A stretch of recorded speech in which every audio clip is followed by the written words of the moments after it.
Alrighty, everybody. We'll try out this new webcam because my other one was absolutely fucked. So, I think there's a little bit of video delay. That's okay. I think it'll work itself out here in a second. All right, hello everybody. Welcome in. Christian in the chat says, "Hey, how you doing, Christian? It's good to see you in here, man. We're back for another awesome podcast here on a fantastic Tuesday. I'm gonna have to work out some of these bugs. All my OBS got updated again, and that's a problem. I should not have updated it. So we'll fight through it here tonight. We'll get everything fixed and ready to go for next weekend. But tonight's gonna be a good one. We're gonna talk about all the NASCAR races at Texas Motor Speedway this weekend. Formula One was back at Miami, and then also IMSA at Laguna Seca with an upset win that I cannot wait to talk about. Absolutely amazing stuff in motorsports this weekend. We have Drivers of the Week, Bonehead of the Week, like always.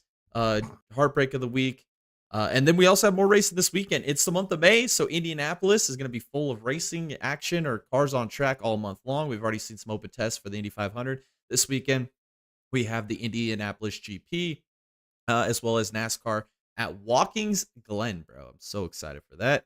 We'll give you all our picks, the dark horses there. And then also at the end, we'll go through NASCAR fantasy lineups for this weekend at Watkins Glen. But first off, Tom's with me on this fantastic Tuesday. Tom, how you doing, man? I'm doing pretty good. Look at this. I got the juice going on. We got a little bit of juice going on. And big W's here, brothers. Big W's. My wife got me a can of Zin. Hell big yeah. W's. Big W's. Can't beat that, dude. Goodness gracious. Can't beat it. I can't do those. When we went to Dago, we guess I got those Grizzlies or whatever, dude. Those 9 milli lippy pillows, dude. Those things, dude, break, man. I had one the other. They're rough. I had one before I went to bed the other day, dude. I was like, fuck, dude. I can't sleep. I'm gonna try one of these. Dude, I was spinning for like a good 30, 40 minutes, dude. I felt awful. I was like, this is terrible. I'm thinking I might just start fucking giving them to the homeless, dude. Fuck it, dude. Dude, they are pretty strong. Holy cow, dude. Those things are massive. Dude, and I was looking at the so we saw those On Pluses or whatever. They've got them here now. So like I was gonna go get one, but they're 6 milligram, but the pillows are like freaking the same size of the Grizzlies, bro. So I don't know. Oh, they're huge then. Yeah, I don't know if I want to try those or not. I've been thinking about it. We'll see though. We'll see. Maybe when I run out of these, the Meller types, the 4 mags or whatever, we'll see if maybe we'll try some of those out. Alrighty. Yeah. News. I didn't write any of it down. I know that there was Salam, the guy of the FIA, mentioned something to the effect of V8 motors by 2031. I don't know how that's gonna work, dude. The way it made it sound is doesn't matter if the teams are okay with it or not, that he's just gonna change the regulations anyway. It sounds like there might be some fucking lawsuits and shit going on here with this whole deal. Because imagine having to redesign a whole new engine package. That's why Acura is out in IndyCar, or is out of IMSA because of the IndyCar changing their rules package for the engine design. So now they're like, what are we gonna spend money there when we could spend money in IndyCar? We can't do both, and we're just gonna have customer purchase cars in Asia instead, where we actually can make some profit off this instead of just spending all this money. I think there's gonna be some lawsuits if the way that he's speaking comes into be. Because I like the sternness. I don't get me wrong. I like him saying like, this is what we're gonna do. It doesn't matter if the manufacturers have say or not. They're not gonna have any say in this. We're gonna do it anyway. But it seems like we're gonna have some more motorsports lawsuit drama coming by 2031. If the teams don't buy into it, they might. Maybe they're all begging for this behind the scenes, and we're stuck in a era right now where we can't do that with the current construction of the engine packages. I don't know. Here's what I'll say about it. In a world where they are double-digit billionaires racing in F1, dude, figure it the fuck out. How about that? You know what I mean? We've been begging for V8s since you dropped the V8s. Just go back. Yeah, I'm with you on that one. I agree. I think that we definitely need to do something different in Formula One for sure. But yeah, it'll be interesting to see how this all plays out over the next few years for sure. I didn't have any other news unless there was something else I missed. I want to say something. The great uh, man of class, legend in motorsports, and absolute rock star Alex Zanardi died. Yeah, I And know. that is a huge, huge rip for the racing community. Even if you didn't watch anything outside of NASCAR or anything like that, the world lost a incredible, incredible human being. What was it? Monday? Sunday? Sunday. Something Yeah, like Sunday that. morning. Early. Terrible. I Just thought it fucking was terrible, I dude. thought it was one of those like AI generated like fake accounts that posted it first, and then I started on my YouTube feed. I started getting those videos of like his move at Laguna Seca, and I'm like, Yeah. man, maybe this is actually real. So I had to double check it. But yeah, that's a tough loss. I like what Williams did with their cars with the tribute stickers on Yes. them. So that was pretty badass. Yeah, again, seems like every year now we're just losing more and more of these guys, these icons of motorsports. It's crazy. Excuse me. Yeah. Alrighty. Let's jump into the truck series on Friday. Host and Karsavar wins the race. There was some good battles there between Honeycutt, Bush, and Host and Karsavar there at the end. That was pretty entertaining. The race in whole wasn't the most entertaining. It's Texas trucks, especially with as much drag as these trucks have. I mean, there really wasn't a second lane all day long. The one thing that I thought was weird in this race, Tom, and I don't know how, maybe you've seen it before. I can't honestly recall a moment that this ever happened, but the rear window on Lane Riggs' truck, like the braces and everything broke. I've never seen that. Never seen it. I've never seen it. Those braces, they've been using those same braces since like 2008 Yeah, I or was about to something say like they've that. been around for a long time. Long time, long time. And all they do is they use a bead of silicone around the rear window, and then they use those flat aluminum pieces just to like push it up against the body. So all of those pieces must have failed in order for that to happen. It was weird. I It don't was so weird. And then they started duct taping it and everything. I was like, what is going on right know. now? Like No, that's not gonna work. that was the No. weirdest part of that entire race for me. But yeah, Hosted Carsport gets another win in NASCAR, and this time in the trucks. Still did kind of a cool celebration there, which is awesome. I think again, dude, Parsifal is becoming like an absolute freaking icon, dude. Like I'm seeing it on X all the time now, where non-racing people on X are actually posting shit about Host and Carsavar. Like it's freaking wild, dude. And then you'll see Yes. like the fake accounts, like the TMZ, like, oh, Host and Carsavar is sleeping with whatever adult star this week, and you're like, what the fuck is going on right now? What is happening right now, dude? Yeah, I don't Oh know. I man. don't know. That's pretty funny though. That's pretty It funny. is hilarious, dude. Like I'm like, dude, the freaking rumors are running rampant right now. Lags of the Chase says hello, y'all. Hey, it's good to see you, Lag. Hey, Lag. Welcome in, brother man. Yes, sir. Welcome into the destruction of Tuesday night podcasting. Let's get it. Lando Norris wins the Miami sprint race. It was a McLaren 1-2. Again, we talked about it on the podcast Ew. last week. We said McLaren wasn't going to be shit this weekend, but they were actually probably the fastest cars. I'm not going to lie, dude. I think we'll talk about it more at the GP, but Kimi Antonelli did everything he could to win that race. It was pretty impressive because I felt like Lando was much faster. I think it just shows how much better Kimi Antonelli is. We'll get into that in a bit, but I did think I would talk about that sprint race there for a second. The O'Reilly's race. I thought this was an incredible race, man. The beginning of the race was freaking insane, though. I think what did we have? 4 cautions in the first 24 laps of that race. It was an absolute wreck fest, dude. I like your comment. You texted me. You're like, we're bitching about Cletus McFarland, but yet we go 4 cautions in the first 25 laps of the O'Reilly race. But no, we can't have Cletus racing out here. Like, what? That was the Or most embarrassing thing I've ever seen.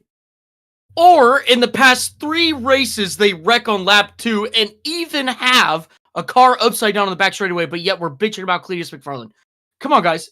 You guys got to choose a side here. You guys seriously, like, I'm being honest right here. I'm being super honest. Y'all got to choose a side, man.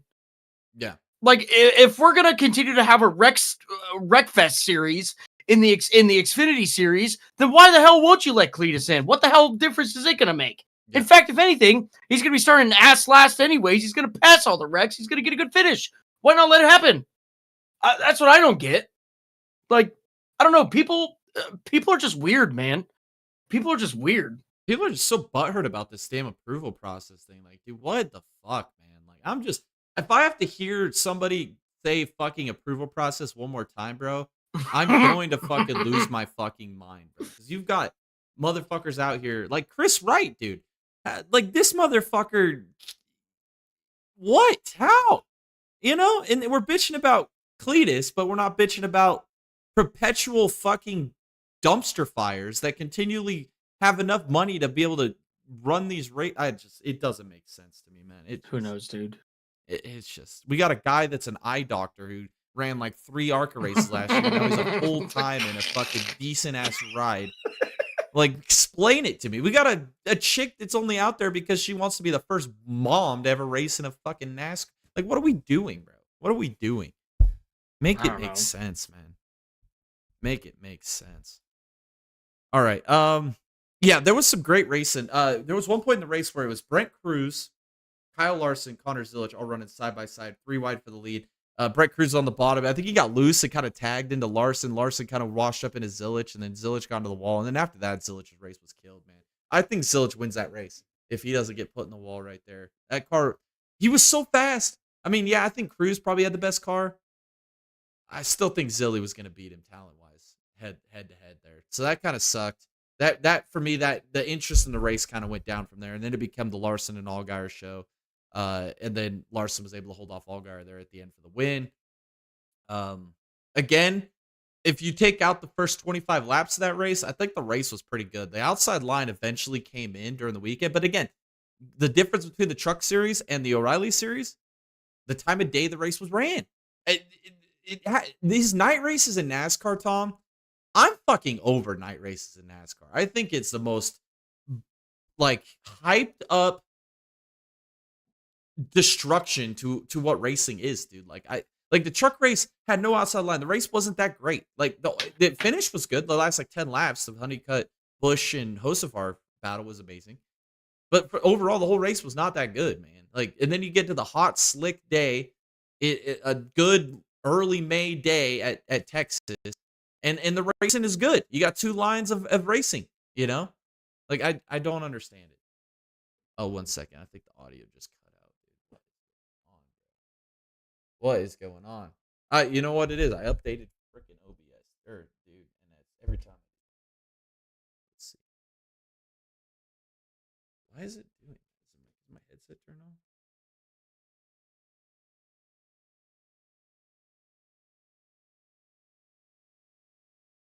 Holy cow, my computer is slow right now. This is crazy. I need to figure out how to get it switched over from this laptop. This laptop's just not cutting it. What is happening right now? What is happening? Everything's frozen. You're still up. Oh, there we go. I can hear you now. All right, go ahead. I'm gonna work on that. Okay. Oh, I was saying it's kind of a double-edged sword because, like, let's take Darlington for example. A Darlington night race is fucking mint. You know what I mean? Like that is. I feel like that is great. Just the track itself. You got small racing lines, or I'm sorry, small racing surfaces. You've got crowding happening. You know the you know, what do you call it? Woman in Black? Is that what they call it? I forget. I'm not. Anyways, sure. But then you know you could have like a Texas, but they fucked Texas up, dude. Texas used to be a good track for NASCAR, and it used to be an ass track for IndyCar.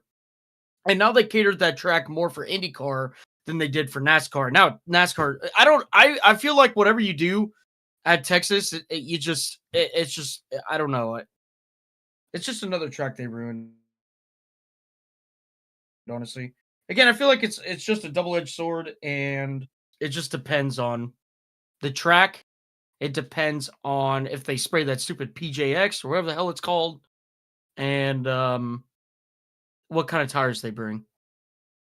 Yeah.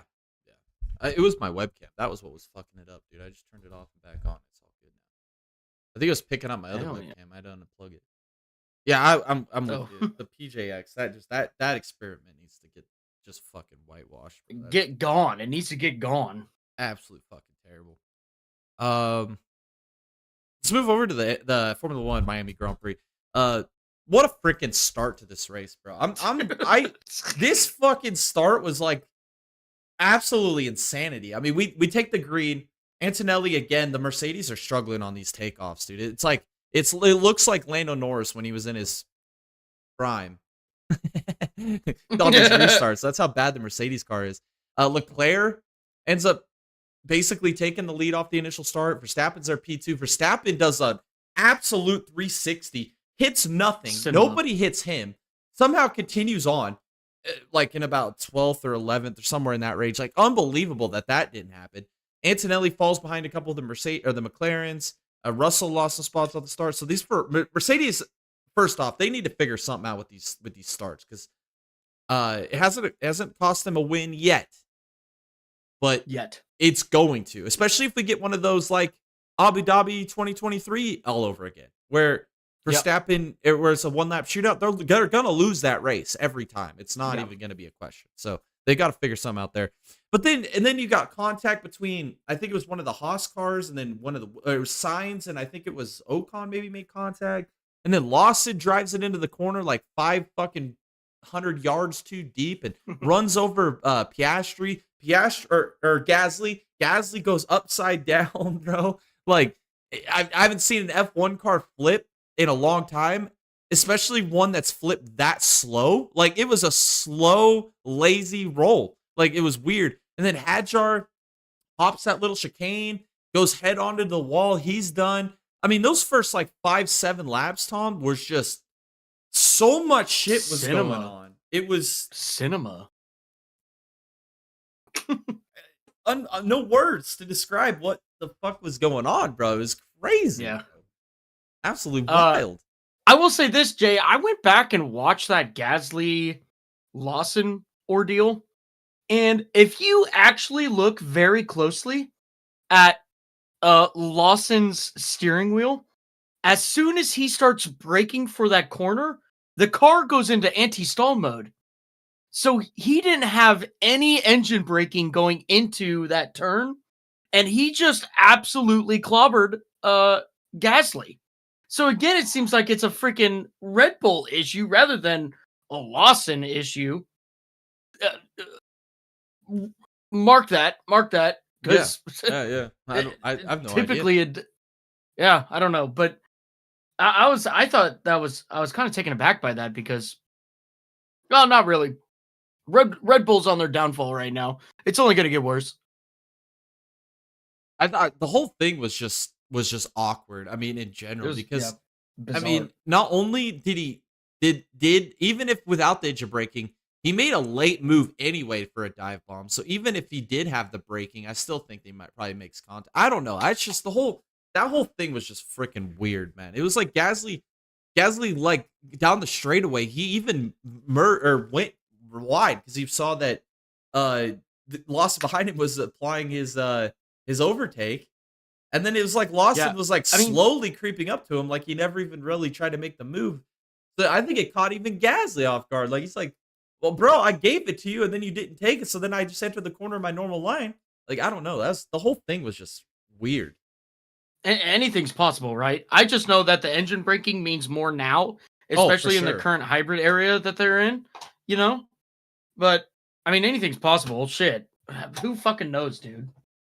That whole thing, yeah, that whole like opening 7 laps was just freaking wild. The best part about it, though, we get the safety car. Max pits onto the hard tires, so he's going to run the duration of the race on these hard tires.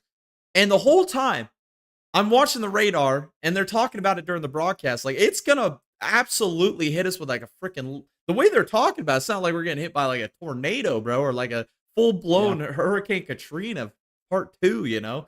Like, and so we had, what was it, Russell and Leclerc, both Mercedes, Ferrari, they both end up pitting early, kind of in the halfway point of the final run there, maybe a little bit before it, kind of get stuck in traffic. Max is obviously the net leader because he maintained a gap enough to the McLarens where he was going to be able to take the lead on the pit cycle. And then you see, obviously, the McLarens eventually pit later because they were the ones that were concerned about the rain. It looked like Ferrari and Mercedes weren't concerned about the rain. They end up, once Max takes the lead, he was pretty much a sit and duck on the older tires. And then we obviously saw both Antonelli and Norris go by. And then Norris, in my opinion, I think that the McLarens had the best cars this weekend. Norris just it doesn't have the fucking talent. It's just blatantly obvious. There's no reason he should have been able to get by the Mercedes. There's not a reason in hell. I think Antonelli's just that much better of a driver. Like it literally looked like a Max Verstappen masterclass what Antonelli did this weekend. It was incredible. Yeah. Yeah, it did. And even on top of that, the comeback that Max had too was honestly extremely respectable. Running that many laps on a hard tire to finish what did he finish P4? P4, yeah, because we'll talk about how that happened here in a second. But yeah, unbelievable. Yeah. That was crazy. But but even McLaren's strategy team fucked them. Yeah. Honestly, Norris could have won this race.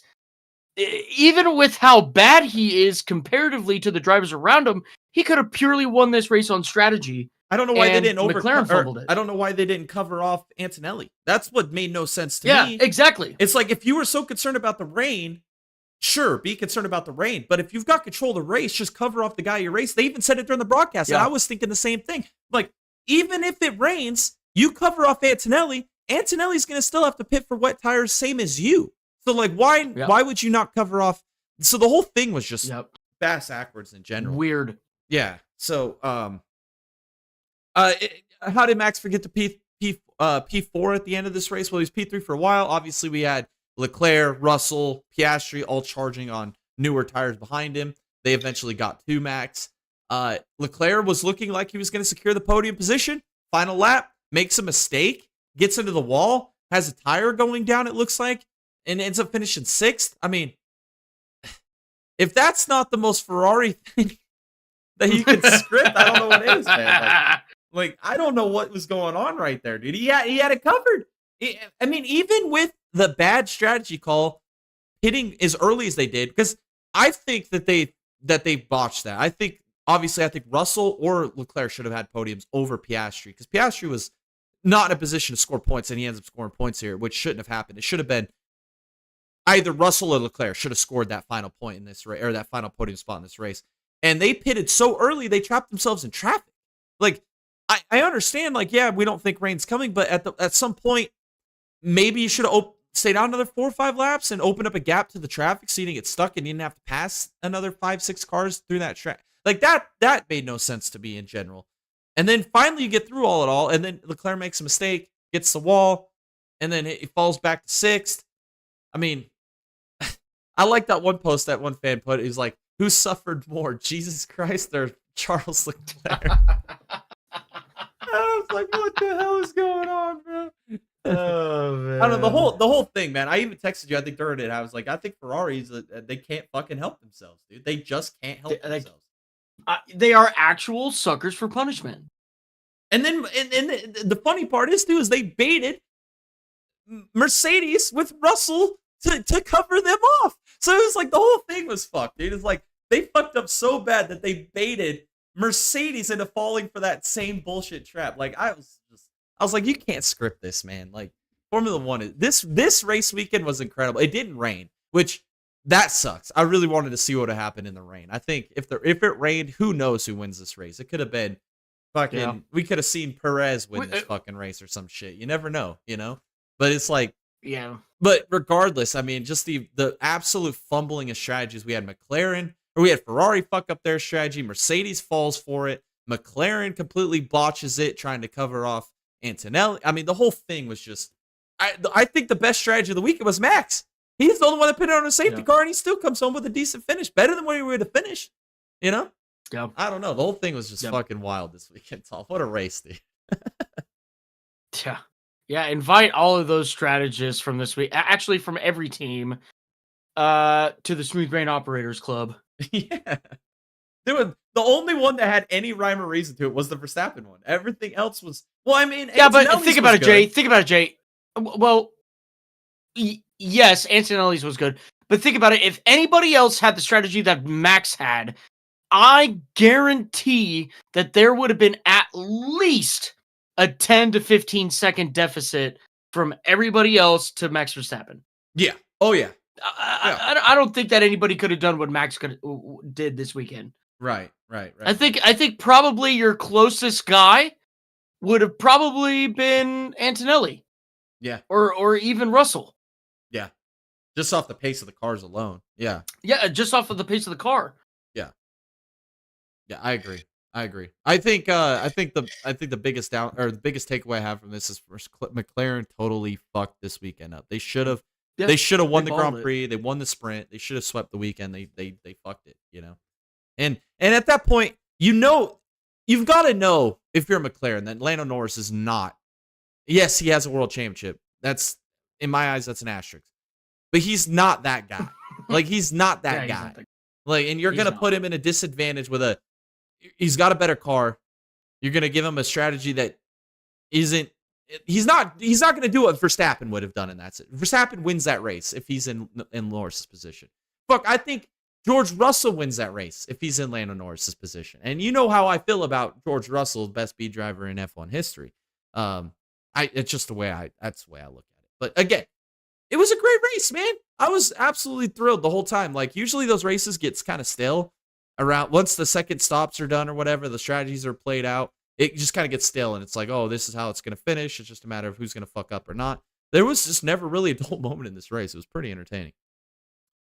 We got to talk about the IMSA race, man. I completely botched this on last week's podcast. I must have read the calendar wrong or something, because I thought it was this upcoming weekend, but it was this weekend. So I missed the race live. So I went back and rewatched parts of it periodically over the last couple of days, just while I've been working, just trying to catch up on some of it. Watched the highlights back several times. But we have to start with the race win, dude. JDC Miller. Let's put this in perspective. Porsche has been dominating IMSA the last couple of years. But this year, Porsche has a new car. This is the 3-year cycles up. They developed and built a brand new factory car. That's what the team Penske's running this season. And that car is incredible. But we've also seen upgrades out of Acura and Cadillac and BMW with their cars. So JDC Miller, this team is not only running last year's package, but everybody else has had a year of development on these new cars that they don't have. And they laid the fucking heat on them boys this weekend. Dude, they didn't just lay the heat. They didn't just go in the paint, brothers. They laid that 10-foot dong right on the fucking track and made everybody look at it. You know what I mean? They made everybody look at it. They absolutely went to that track this weekend out for blood. I mean, it wasn't just straight up murder. It was like a fucking serial killer out there last weekend. The more I read about it, the more I find out the old spec shit that this team has that they're actually racing on a week-to-week basis, and then they go out and win a fucking race is actually insane. Is this the Braun GP of the 2009 F1 series? Is it? They're good in the points, too. Like, right now, I think they're running third in the points. Like, they could win this championship. And yes, they could. And the best part about it, dude, is that Lauren Heinrich, dude, is an absolute fucking stud. Like, I was so happy to, like, when last year, because he ran Rexy like the last couple years in the GT3 program and won the championship that one year by himself because he had different co-drivers for every race and won the championship in the Rexy. They moved him up to, what pissed me off the most is the Porsche was going to sign him to run the World Endurance Championship this year. And he was going to have the main Porsche ride in the World Endurance Championship until the whole fucking whack we've talked about in the offseason. I don't want to break it down because that'll be another 10, 15 minutes wasted. But he ends up having to settle for this GTP ride with JDC Miller. He is a fucking stud, dude. This guy, if Porsche doesn't be careful, this motherfucker's getting picked up by somebody else. Like, Porsche better be careful here how they play this. Because he is going to find a ride at Cadillac, or I would say Acura, but they're gone. BMW might pick him up for World. He might have a fucking Ferrari ride at 24 Hours of Le Mans by next year, dude. Like, somebody's picking this. This dude is a stud. And what he did at the end of this race was incredible. Like, I don't think you put a lot of other guys in that position, Tom, are going to be able to get out of that car what Heinrich did in those last stints. Yeah. Like, that was incredible. Yeah, I agree. I mean, I think the race performance that JDC put on at Laguna Seca should be in textbooks for up-and-coming drivers. learning how to stay cool, learning when to pass, because he was behind the Cadillac for 4, 5, 6, 7, 8, 9 laps, whatever, and he struck when he needed to strike. Yes. And he fucking killed it, dude. They were driving around GTD cars going down the fucking corkscrew, dude. I mean, the amount of patience that this guy has, I mean, it's Pelot-esque, dude. And it's so refreshing to see. First off, second off, it creates absolute bangers for your racing series. IMSA, try to keep him. If you don't, he's going somewhere else. 100%. You be careful. I mean, what a masterclass. What precision. I mean, it was like a brain surgeon. It was like watching a brain surgeon. I mean, it was crazy. And he didn't just go out and beat anybody. He went out and beat fucking Earl Bamber, dude.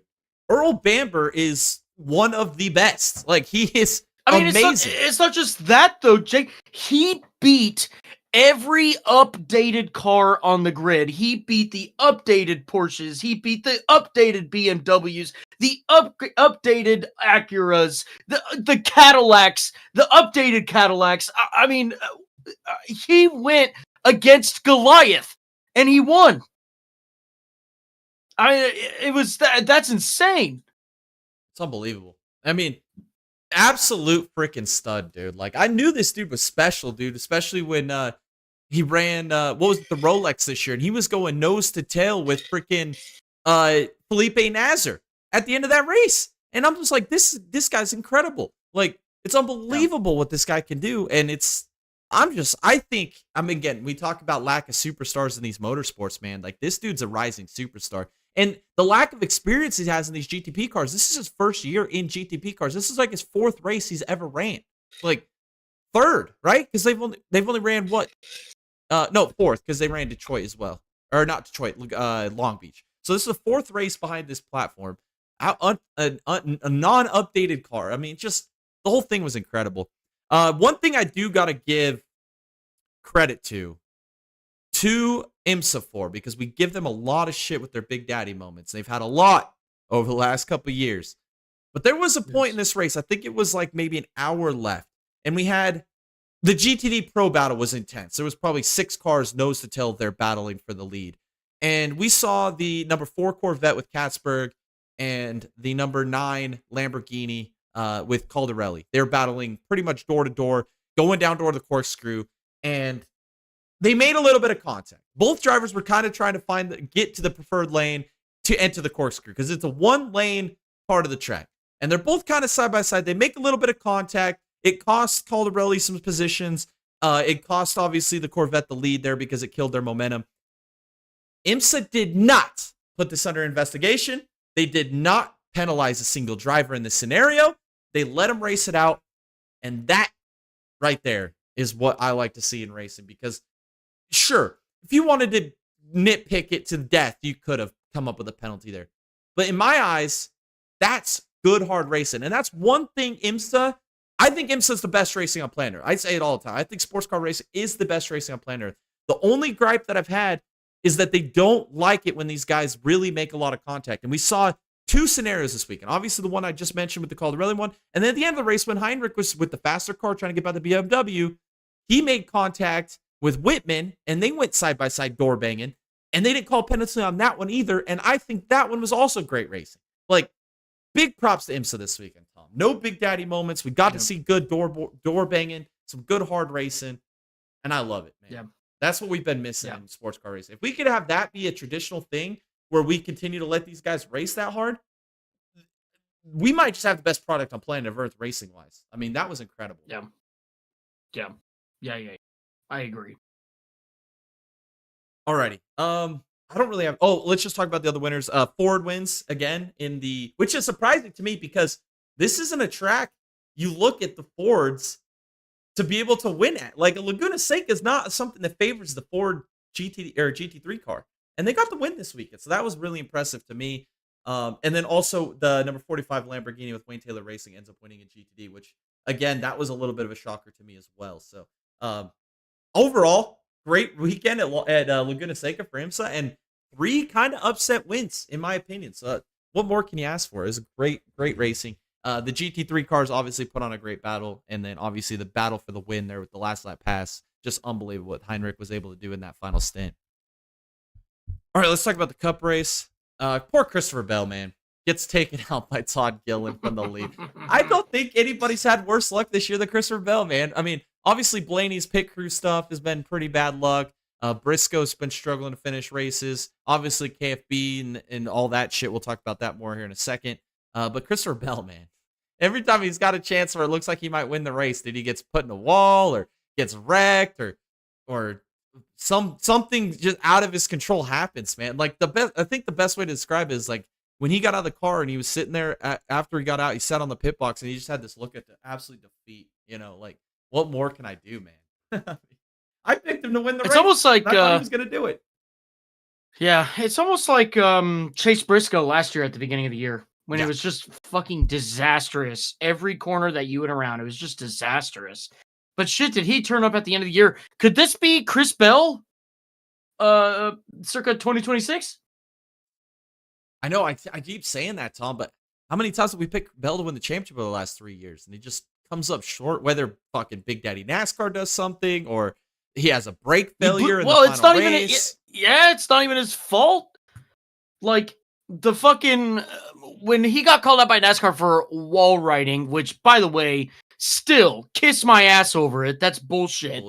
It's out of his control.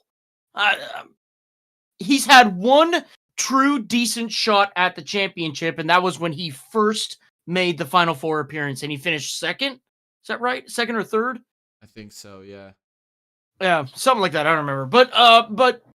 But it's like, I don't know, dude. I don't know. I don't think we've seen a true Christopher Bell performance in the Final Four where everything's been in his control. Yeah. And especially that's with the point format, yeah. Yeah. I think that's why we were both so high on him to win the championship again this year, because we're like, man, this is going to play into his favor. And you look at the points, dude, like his points, it looks like the damn mountain range, dude. Like he'll move all the way up to like 30 points, and then he's back to like 14th, and then he's back up to 4th, and then 16th, and then fucking 3rd. It's like, what the fuck is going on, dude? It's like a damn jigsaw puzzle trying to figure out where he's going to be running in points next weekend, dude.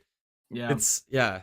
Again, I think you got to be top 6 in points at the end of the regular season to win the championship. I think that's pretty much a consensus. All the analytics and everything that's shown. I mean, if he can just maintain that top 6 in points, I think Chris Bell's gonna be a legit contender to win the championship. And then a lot of tracks in the chase are gonna favor him. So we'll see if his luck can turn around. I thought the funniest part of the entire weekend, besides maybe the Isaac Hadjar hitting the wall or fucking watching Lando bitch and moan and cry after the race because he fucking botched it. Or even the win there with Heinrich, which was badass. But I think the next best one this weekend, Tom, was the old Laguner, dude. On pit lane, bro. He absolutely ass packs Cole Custer, dude. What? Dude, it literally looked like if you're driving down the highway and there's some bitch on her phone texting and she just assholes the guy right next to you, dude. Like, and you just sit there and you're like, I'm getting the fucking far away from this bitch as I can, dude. And she's sitting there parked in the middle of the road. Like, what the fuck, dude? Like, come on, Laguner. What are we doing, man? Yeah. Fucking, he was gooning, bro. He was gooning for sure. He was gooning. Fucking, he's trying to find that little fucking dong down there, trying to fucking get it going. You know what I mean? Oh man, that shit was so fucking funny, dude. I was laughing. And then they were trying to blame Custer. It's like, how do you blame a guy that's parked? Like, like 8 other guys passed him just fine, but it was fucking Laguner that couldn't fucking stop. I don't know, man. That shit was fucking funny, dude. That shit cracked me up. And then obviously we get another hung money moment. I mean, the broadcast didn't even have it filled, but all of a sudden, dude, I'm watching the race, and like instantly when this happened, Tom, that fucking, I think it was Boyer. Oh, we got a car around, and right before they even showed it on camera, I'm like, I guarantee that's fucking hung money. Camera zooms in, boom, there's hung money parked on the side of the. I'm like, there it is. There's our weekly hung money moment. There it is. I'm getting sick and tired of this. Fucking Kyle Larson, the best driver on planet Earth. They talk about it They said it during the O'Reilly race, like 5 fucking times. One time when Zilich was passing Larson. Oh, Zilich has got his work cut out for him. He's got to get by the best driver on the planet. And then there was one moment where Cruz is going by. Oh, we got to watch out here. He's battling with the best driver on the planet. And then at the end of the race, Allgaier's chasing him down. Well, Allgaier's got his work cut out for him. He's chasing down the best driver on the planet for the win today. I'm like, and then we go to the fucking cup race, and this motherfucker's eating walls and spinning out and can't finish a fucking race. Like, come on, dude. This whole Kyle Larson, best driver on planet, this whole fucking narrative needs to stop, dude. It's getting out of hand. Yeah, it is, and it's like everybody who has done something bad against Hendrick, you're the fucking target. Yeah. You know? Yeah. Hendrick's so far, or NASCAR so far up Hendrick's ass right now that it's fucking ridiculous. It's fucking ridiculous. Well, Chase Elliott, speaking of Hendrick, he ends up winning the race, second win of the year. I don't know. It's just, I mean, it's Texas, where the fucking all the strategy and everything worked out. It kind of handed him the win because once he had track position, it was over. The one thing I do want to talk about at the end of this race, though, I think it's safe to say Kyle Busch is a broken human being. I think it's official, dude. That was embarrassing. Like I'm not like I don't really. I mean, whatever it is. What John Hunter and even check. Like I don't know what else to say. He's beyond the point of understanding at this point. I think he's just so frustrated that he just is kind of ass. It's not making it any better. Like I understand when you get frustrated and you do something, you got to take like a 5-minute break and come back to it, because if you keep sitting there, you're just gonna get pissed off and make mistakes and break shit. It's like he needs to take a race off, dude. Like take a race off. Go to the dirt track with your son. Go have fun. Come back in a week. Dude, I don't even think it's that, dude. I think that, because here's the bottom line problem. RCR. He's still got to go back in that shop. He's still got to drive their cars. He's still got to converse with those types of people that haven't made it work since his first year with RCR. I mean, what's the biggest kick in the nuts than going on vacation and unwinding, but still in the back of your head, you got to walk right back into that fucked up workplace and do the same shit week in and week out. What's the real problem here? Like, for real, what's the real problem? What's the real problem? You know what I mean? Now, if Kyle Busch gets a ride at Spire or, fucking, I'll just put it out there. I don't think he is. I'll just put it out there. Hendrick or whatever else, and he's still his ass. All right, we got a problem, bro. We've got a problem. But I'm just like, you know what? At this point, fuck, wouldn't you be pissed off with RCR right now too? Infuriating. I'd be questioning life decisions.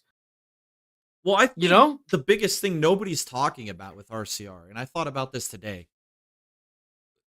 What companies have you seen succeed, Tom, where they always promote from within? It's our people. We're just gonna, you've been here. Like, they fire Jim Pullman from the crew chief spot, but then he ends up getting another role as a technical director. Like, they don't fire people, and they don't hire from outside of the RCR family. It's like they indoctrinate you when you get there, and you're an RCR guy from life. We saw that with fucking Andy Petrie. Yeah. They brought that motherfucker back, and then you look how that shit ended. We have a whole video on that, by the way. That was a fucking shit show. But with the Pullman ordeal, that's got to be contract obligations. That had to be built into the contract. I bet you money that was. Remember, it was 4 years ago. For sure. Justin Alexander, same deal when they fired him off of the Dawson Dillon thing.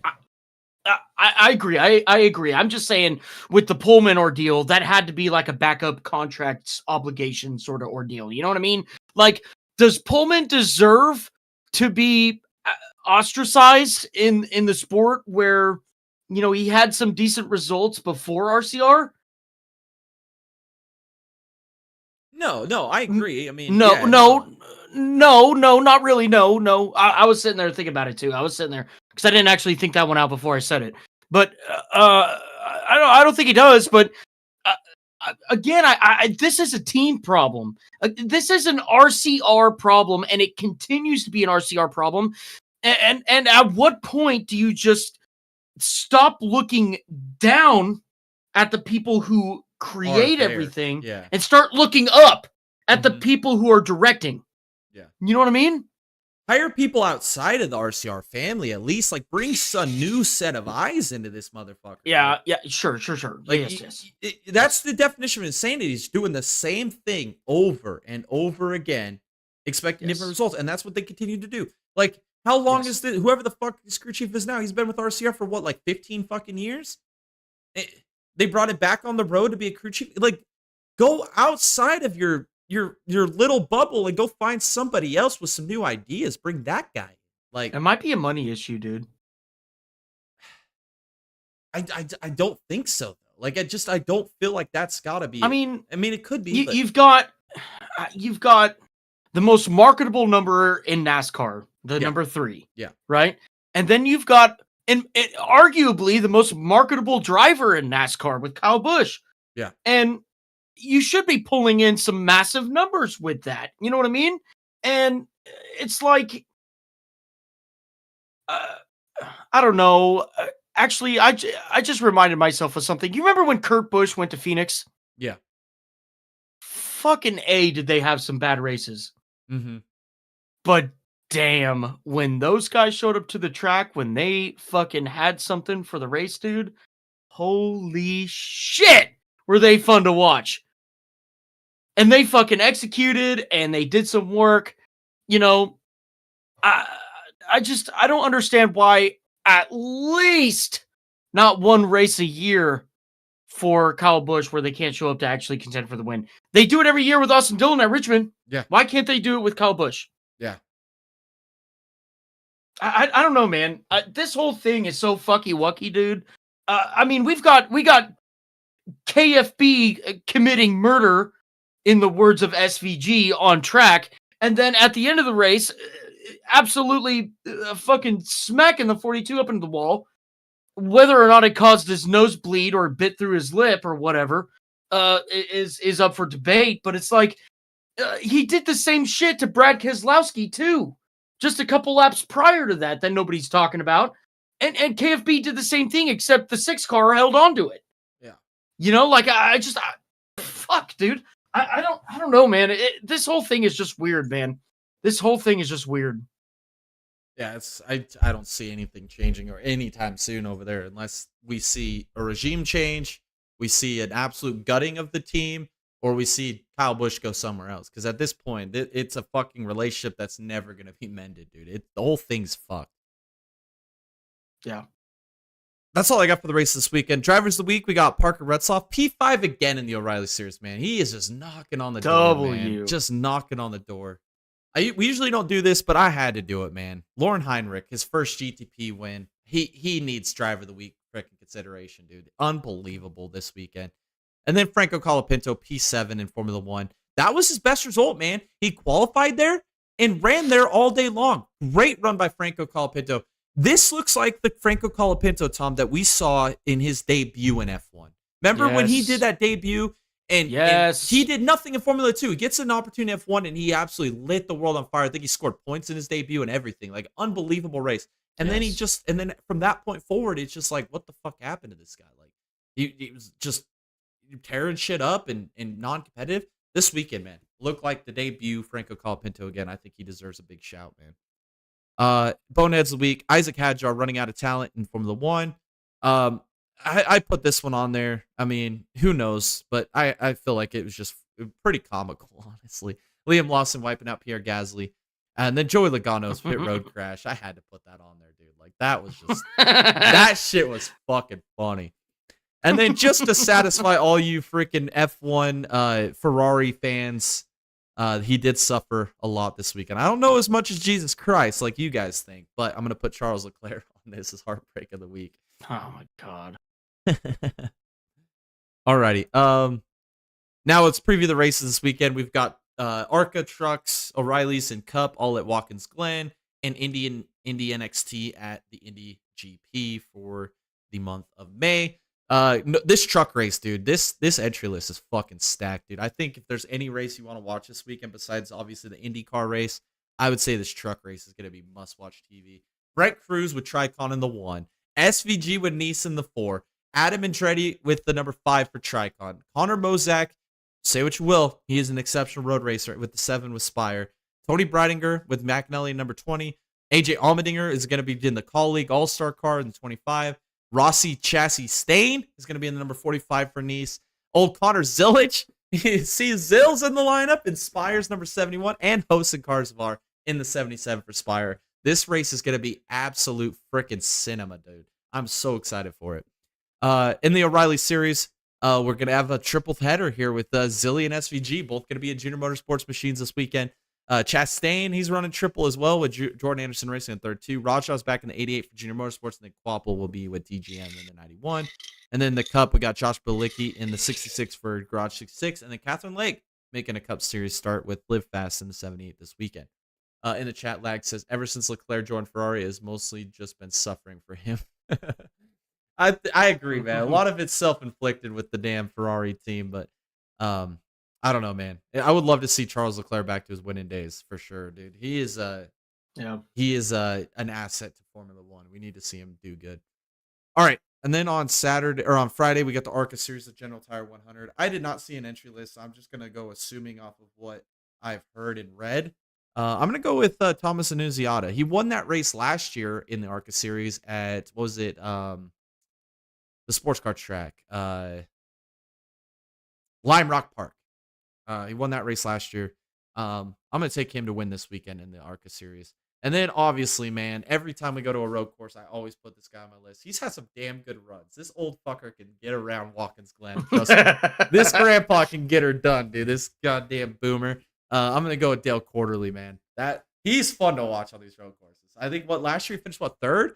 He finished second or third at Lime Rock last year? I'm just saying, man, This old geezer get her done on the road course. I'm gonna take him as a dark horse. I mean, for my favorite, I think it's gonna be pretty, it's gonna be pretty obvious here. I think it's gonna be pretty obvious here. I think I'm gonna do this for every race this weekend because it's so obvious here. I'm gonna take SVG as my favorite, and then I'm just kidding. For my favorite, I'm gonna take McKee. I'm gonna take Tristan McKee. Watch out, guys! Watch out, guys! Tristan McKee is going to be the next Connor Zilic. Watch out! I'm telling you right now. I said the same thing about Kimi Antonelli. Now look at him. Watch out for Tristan McKee. I'm telling you, he's going to be the next Connor Zilic. Watch. And then for my dark horse, dude, I'm going with the guy who's third in points that we haven't seen in a full-time race car since the European NASCAR your fucking series. Younger brother popped out of your mom's puss hole. You know what I mean? Like, we're talking about the guy who's third in points right now. Third in points. He still hasn't won a race. That's Ryan Vargas. You guys look out for him. Yeah, I think with the fucking backyard garage bullshit kind of cars that they're bringing to the track and they're third in points, it's kind of crazy. It's kind of crazy. Watch out.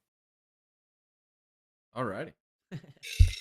I'm with Tom, dude, on most of my picks here. For the truck series, it's a no-brainer, dude. I'm taking C Zilly to win this race in the trucks.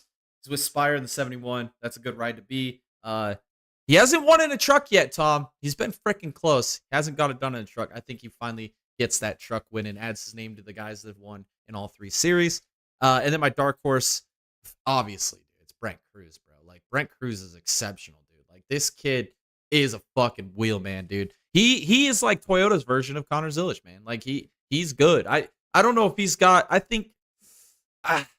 mean, it's hard to rank him, but I would say Zilly's 1A and I'd say Cruz is 1B, I think he's maybe not exactly talented as Zilly, but he's close, man. And shoot, he should have already won a truck race. That race last year at the Roval, he had that fucker won, dude. And it just went away from him at the end. Yeah. I would not be shocked if Brent Cruz wins at least one race this weekend. He's got 2 attempts. Yeah. He might actually have 3. I think he might be in that Gibbs car in the ARCA series race. I'm not sure 100%, but there's a chance, man. Yeah. I just looked at the comment from Lag. I just realized his last comment. Oh, I got something funny to say. Do you know that Kimi Antonelli, if he gets 4 more wins, he'll be tied with Charles Leclerc in race wins? That's crazy, dude. That's crazy, dude. I'll just leave that there. Okay. For the truck series, now we can say it. We're going to SVG all weekend, baby. We're doing it all weekend. My favorite's SVG, of course. And then for my dark horse, you can't deny it, man. Cruz is the guy. Yeah. He's the guy. You watch out for that guy. Really, who else is there? I think maybe Lane Riggs. Maybe that's not a bad. That's not a bad dark horse pick at all. No. But we're talking about Connor Zilich, SVG, Brent Cruz here. Yeah. You know what I mean? Yeah. Like we're talking about a different bar Chastain's here. I don't think Lane Riggs is there. Yeah. Well, I don't even think Chastain is there, dude. Especially on a road course. I don't think he's there.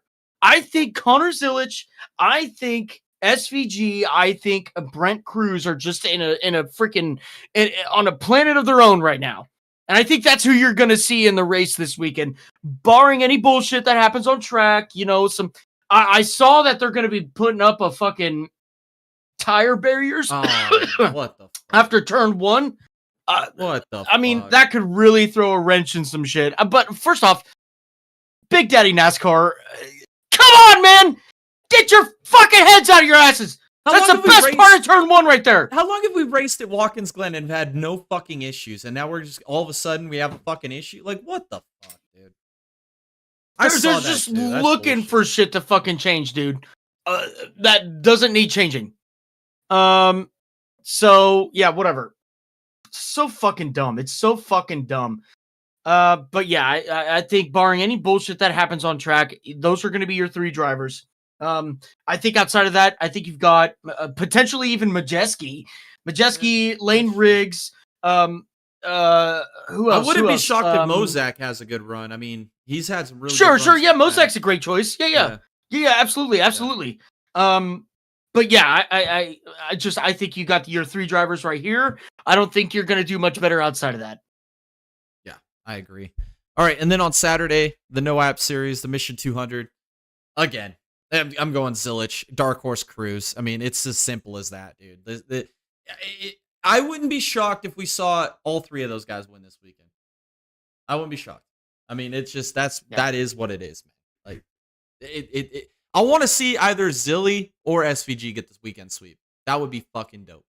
Yeah, that's the same for me. I mean, if Zilly can pull off the truck race, I'm pulling for the sweep, dude. Yeah, I'm pulling for the sweep. I feel the same way. Whoever wins, if one of those 2 can win on Friday, I'm pulling for the sweep for the weekend. They'd be Yeah. great. You just did your no apps, right? Yeah. Okay, mine is. I mean, it's SVG as a favorite, and then I'm actually gonna switch it up here for my dark horse because I always think back at that one time he raced at Road America where Jeremy Clements absolutely fucking killed it. Right? We can see that on a racetrack again. We can absolutely see that on a race weekend. That's why I'm gonna choose Ryan Sieg here because I think out of anybody in the backmarker crew, the true backmarkers, I think Ryan Sieg sets that bar. And I think his time has been long coming, sir. I think it's been long coming. I think Ryan Sieg in victory lane is fucking supposed to be here, man. And it's coming. Yeah, I agree. I still can't get over this entry list for this fucking truck race, dude. I keep looking at it, dude. Awesome. I'm like, what the fuck, dude? Can you believe that, dude? We got Cruz, oh shit, SVG, Zilly. We got Almond. I missed Dinger. We got Mozak. Yeah. I mean, hosting Carsavar. You got 4 drivers for the truck race, dude. Like, you got 4 drivers for the truck race that watch out for the Dinger, man. I completely looked over that. I know, dude. It's crazy. Like every time I keep looking at this thing, I'm like, dude, there's like a legit 9 guys that could win this fucking race. Like that, it's gonna be fucking wild, bro. Like It's going to be absolutely nuts. All right, we'll move off of NASCAR for a minute. Let's talk about the Indy NXT. We got 2 races, obviously, for them. I'm going to take the same people in both races. I'm going to take Max Taylor to win. I'm taking this Tymek. I can't even say his last name. I just call him Tymek because he's Polish. So I honestly can't pronunciate his last name. I don't even want to try, Tom. So I'll call him Tymek. But he's my dark horse. yeah. I'm going to take the same 2 drivers as well for both the races. In fact, for my favorite, though, I'm going to choose that Alessandro De Tullio. That's a good pick. De Tullio? Yeah. Dude, who would have thought AJ Foyt would have been back on winning a race? In any series. In any series. He did it. He did it. You know?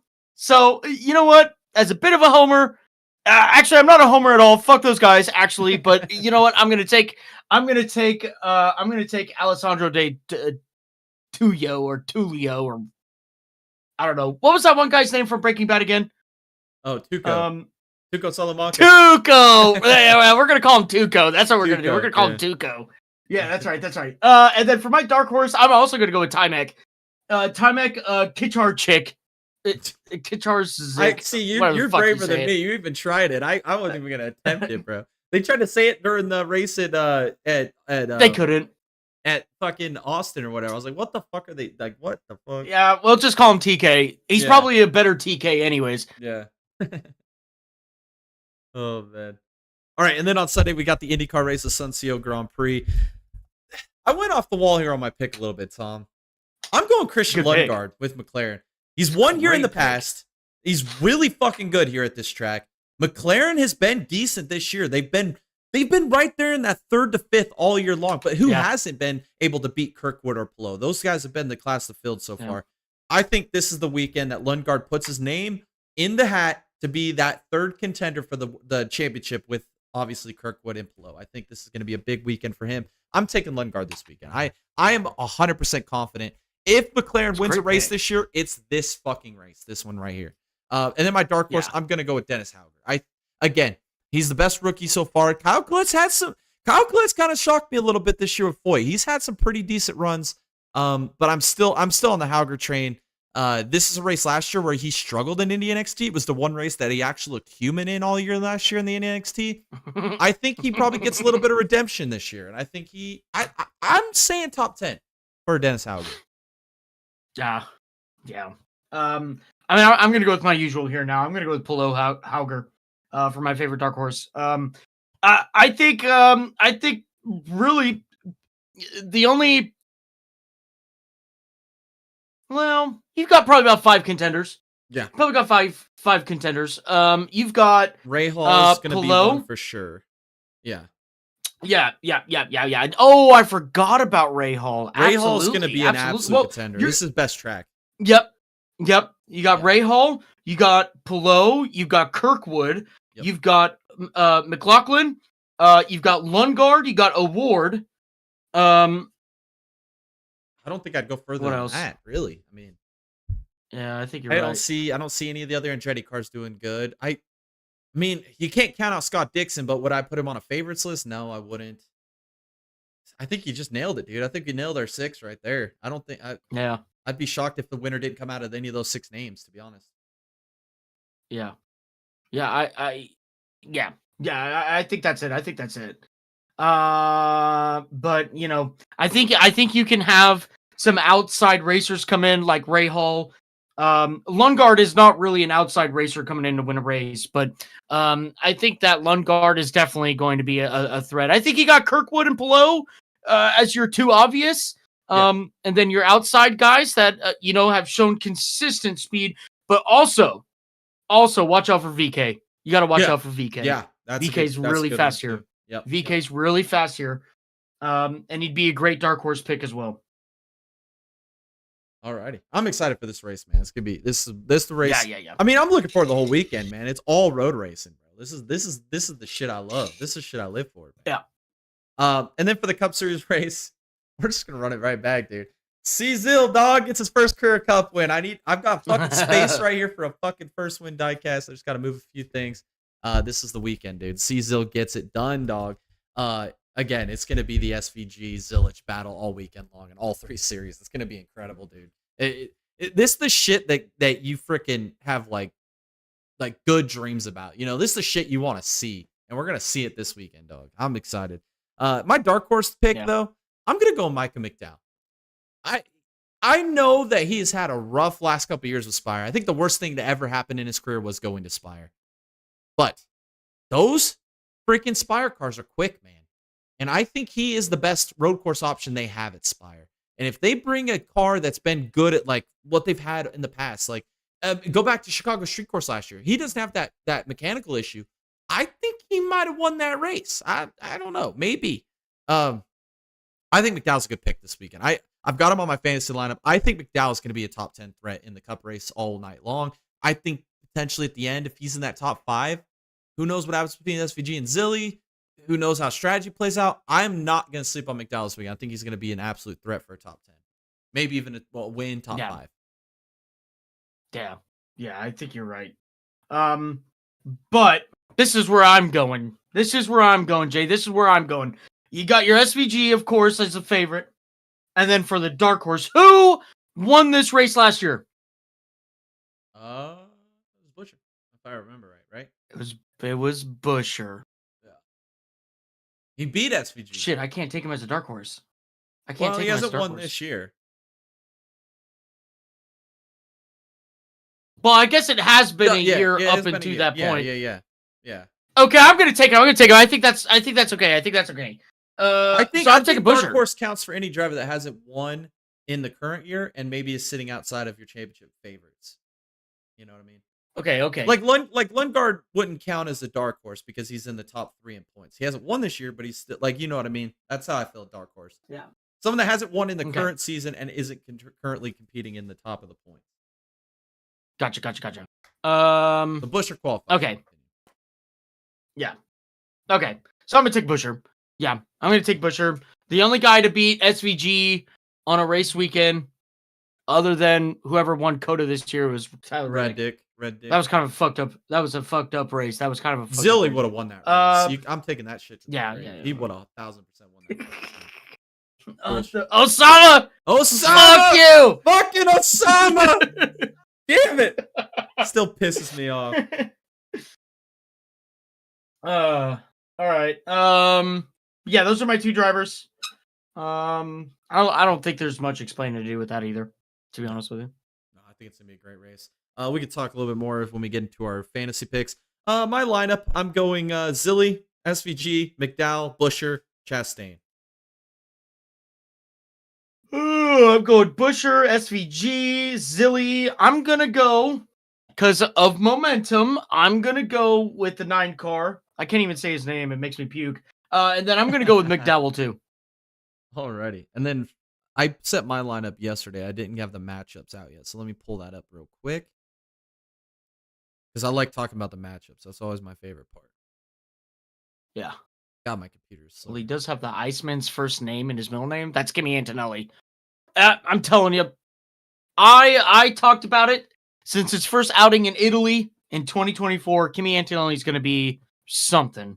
All these, in fact, Jay, did you see that Zach Brown went to X and created this whole shitstorm about how terrible of a driver Kimi Antonelli is? Oh my god.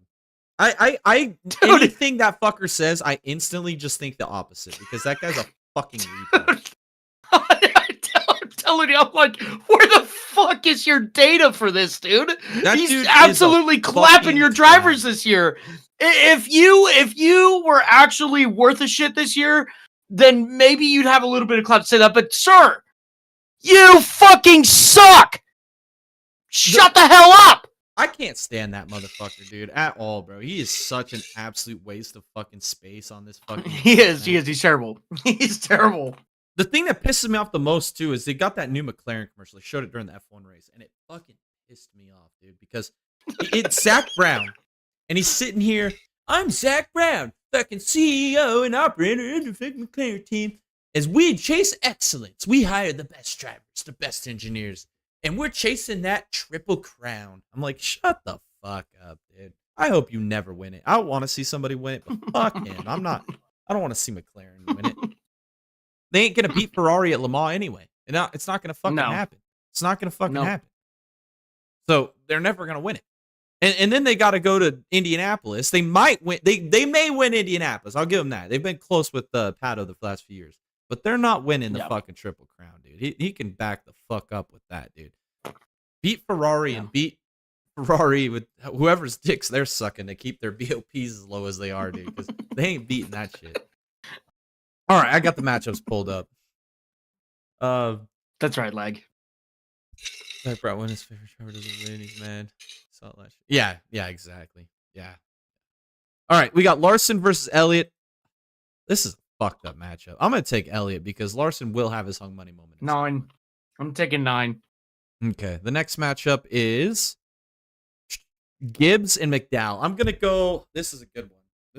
Gibbs has had really good speed on road courses, but I'm gonna go with my dark horse pick. I'm gonna go with McDowell. The odds are pretty even too. It's 115 to 120. Woo. I'm going to take McDowell. He's a little bit of an underdog in this matchup. I'm going to take McDowell this week. I agree. Okay, next one is SVG versus Byron. Wow, these odds are fucking way off, dude. Plus 270 for Byron. SVG's minus 400 for the win. I'm taking SVG. That's not even a fucking question in my mind. What? Yeah, dude. Are you SVG's got the highest odds to win right now. That's crazy. Why would they make them? Why would they make them up against each other? I know that's odd because we got the Elliott and Larson one are both pretty close. The odds on Gibbs and McDowell are close. And then the last two, the odds are fucking way off, which I understand why they did this next one. But who do you got, SVG or Byron?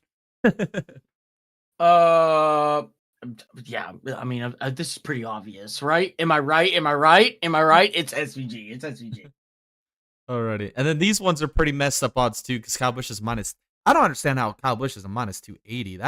That's crazy to me, but whatever. That is kind of crazy. That doesn't make any fucking sense. And then obviously John Hunter Nemechek plus 195.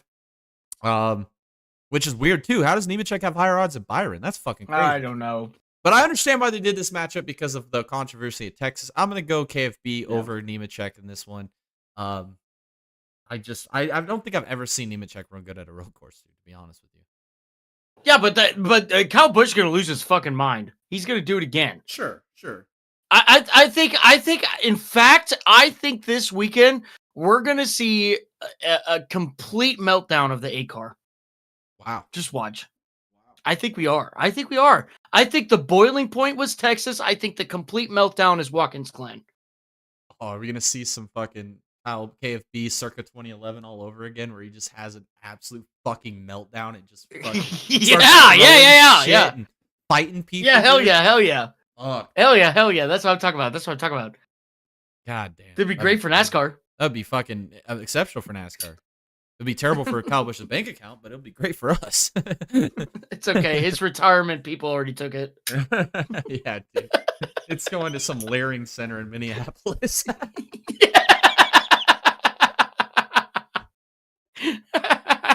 Oh man. Alrighty. That's all I got for this podcast, boys. It was a fun one. I'm excited for this weekend. I think we're gonna have some exceptional racing. I think the truck races can't miss. I think the IndyCar race is gonna be can't miss. And if we get either a Zilly or an SVG win on Friday, that's gonna make the other two races can't miss because we're gonna see if someone can actually get that sweep. Who's the last person that swept the weekend? Was it KFB? Probably. I'm trying to think. He's like the only one who's ever done it. I feel like, I think he's done it twice. I think Busch is the only one that's ever done it. Let's ask. I'm trying to think if Larson ever did it at one point, but I don't think so. Yeah, I don't think so, man. I think this could be a first sweep since KFB.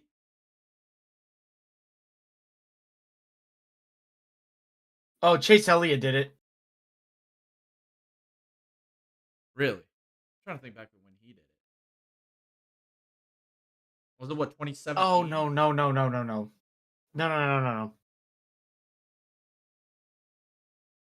All to sweep. Come on, dude. All 3 national series in a weekend. All 3 NASCAR. I don't think anybody. I mean, the only other I'm trying to think is the one that's hard is getting the truck win because a lot of them don't run Kyle Busch. Xfinity. Kyle Busch is the only driver in NASCAR history to have swept all 3 major NASCAR races, Cup, Xfinity, and Truck in a single weapon. That's pretty funny. Weekend. He has I was like, damn. accomplished this feat twice, Yeah, both both at Bristol, Yeah. 2010 and 2017. Wow. I think we're gonna see it again this weekend, Tom. I think the odds are very high. I'd love to see It's it. gonna be an SVG or a Zilly sweep this weekend. I think it's I'd gonna love happen. to see it. I'm here for it, man. Let's see if it happens. Another guy that's eligible to do it is also Ross Chastain. He's running in all 3 races as well. So we got three shoes in the bag here. Can one of them get the triple sweep this weekend? We're gonna find that out. All right, guys. Thank you guys so much for tuning in. Make sure you guys follow us on all of our social medias. All those are on the bottom of the screen. Also, if you guys want to join, not only by subscribing and turning on bell notifications to this YouTube channel, to join the best motorsports community on the internet, the link in the description below to our Discord channel. We talk and post in there every single day. It's the best place to get all of your motorsports news, drama, rumors, memes, whatever it may be. Also, if you guys want to support the boys, we have a merch store. That link is also in the description below. Go check it out. Go buy you some Diggin' Boy merch. It's some high quality merch for the low price. We rocking it every single day. It helps us out a ton. Helps us keep making these type of videos. Watch parties this weekend. Undecided yet, but I'm sure we're gonna at least do 1 or 2 watch parties this weekend. It'll probably maybe do a stubble header on Sunday. Do IndyCar and the Cup race maybe. Ooh, yeah. That'd be pretty fun. That's probably what we'll do. So stay tuned. Turn on notifications. We're gonna have some watch parties this weekend. Should be a lot of fun. With that being said, thanks again for tuning in. Hopefully, you guys appreciate or liked it. Make sure you hit the like button, and we'll see y'all this weekend for some watch party action.